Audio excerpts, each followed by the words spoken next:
Hello दोस्तों, भोजपुरी के trending star Khesari Lal Yadav का एक और न्यूज़ सॉन्ग का टीजर रिलीज हो चुका है। जी हाँ दोस्तों, आप लोग सही सुन रहे हैं। भोजपुरी के ट्रेंडिंग स्टार खेसारी लाल यादव का एक और न्यूज़ सॉन्ग का फुल टीजर रिलीज हो चुका है, जिस सॉन्ग का नाम था पलंगिया डोले।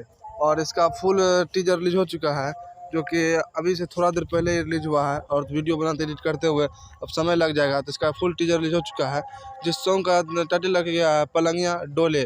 इसमें गाए हुए हमारे पावर स्टार पवन सिंह और शिल्पी राज, और इसमें नजर आए हुए हैं शिवानी यादव, और लिरिक्स दिए हुए हैं टुनटुन यादव, और म्यूजिक दिए हुए आर्य शर्मा। वीडियो एडिटर है परवीन पाल। और ये एक बहुत ही बेहतरीन सॉन्ग होने वाला है, जिस सॉन्ग का टाइटल रखा गया है पलंगिया डोले। और इसका फुल टीजर रिलीज हो चुका है, और कल 6:45 पे इसका फुल वीडियो सॉन्ग भी रिलीज हो जाएगा। तो आप लोग जाइए और इसे भी बहुत ज़्यादा प्यार और सपोर्ट दीजिए। और फिर से मिलते हैं एक और नए वीडियो के साथ। अगर ये वीडियो अच्छा लगा तो वीडियो को लाइक और चैनल को सब्सक्राइब कर लीजिएगा।